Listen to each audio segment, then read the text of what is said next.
श्री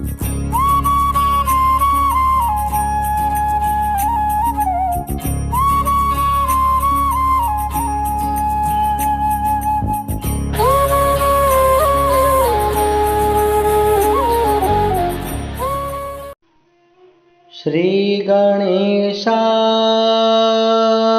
नमः। माघ मास महात्मा व्रत कथा चौथा अध्याय। श्री वशिष्ठ जी कहने लगे कि हे राजन, अब मैं माघ मास के उस महात्मा की कथा कहता हूँ जो कार्तिवीर्य के द्वारा पूछने पर दत्तात्रेय जी ने कहा था। जिस समय साक्षात श्री हरि विष्णु के रूप श्री दत्तात्रेय जी महाराज सत्य पर्वत पर रहते थे, तब महिष्मति के राजा सहस्त्रार्जुन ने उनसे पूछा कि हे योगियों में श्रेष्ठ दत्तात्रेय जी महाराज, मैंने अनेकों व्रत और उनके नियमों का पालन किया है, बहुत सी धर्म कथाएं सुनी हैं, परंतु मेरी प्रबल इच्छा है कि मैं माघ मास के स्नान की कथा श्रवण करूं। अब आप कृपा करके मुझे माघ मास का महात्म्य बतलाइए। श्री दत्तात्रेय जी महाराज बोले, हे राजन, तुम बड़े भाग्यवान हो। सर्वप्रथम यह कथा श्री नारद जी को श्री ब्रह्मा जी ने बताई थी। वही माघ मास महात्म्य की कथा मैं तुम्हें सुना रहा हूँ। यह भारतवर्ष पवित्र भूमि एक तीर्थ के समान है।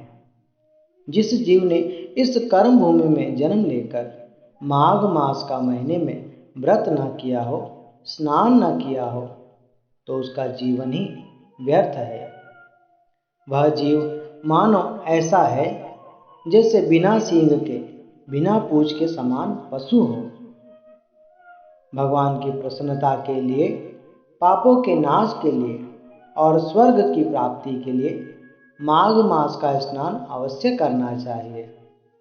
यदि यह हृष्ट पुष्ट और सुंदर शरीर माघ मास स्नान के बिना ही रह जाए तो इसकी रक्षा करने से क्या लाभ।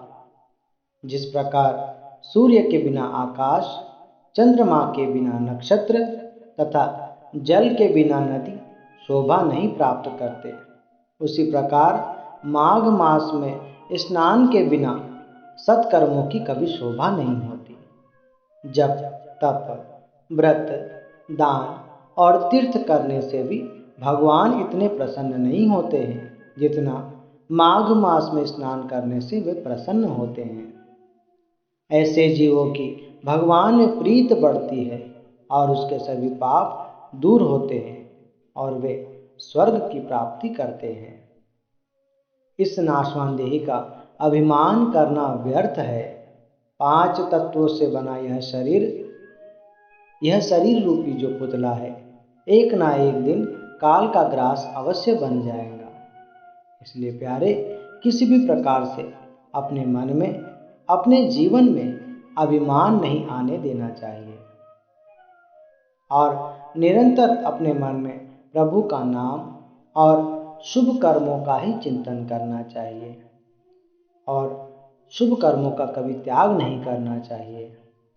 भगवान श्री विष्णु की पूजा न करने वाला ब्राह्मण तथा बिना दक्षिणा के श्राद्ध कराने वाला, ब्राह्मण रहित क्षेत्र में रहने वाला, शुभ आचरण रहित कुल वाला, यह सब नाश के बराबर है।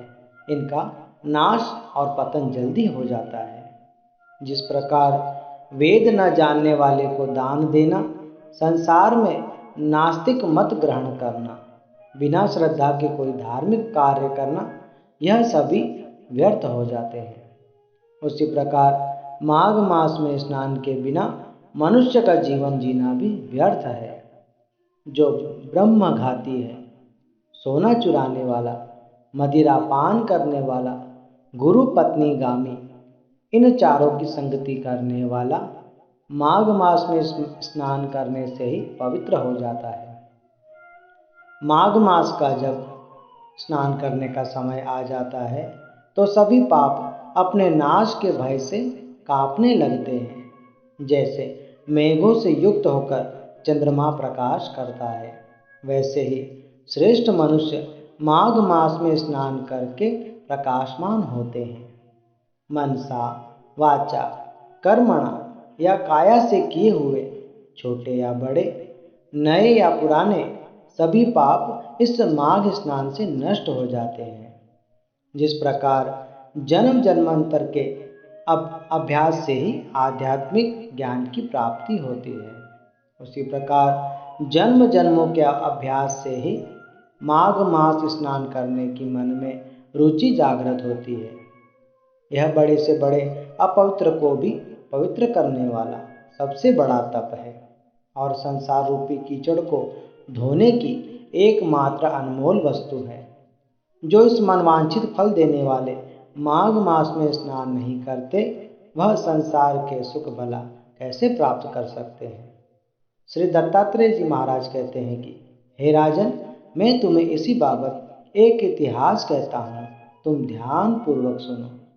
पद्म पुराण माघ मास महात्म बाबत 4था अध्याय समाप्त।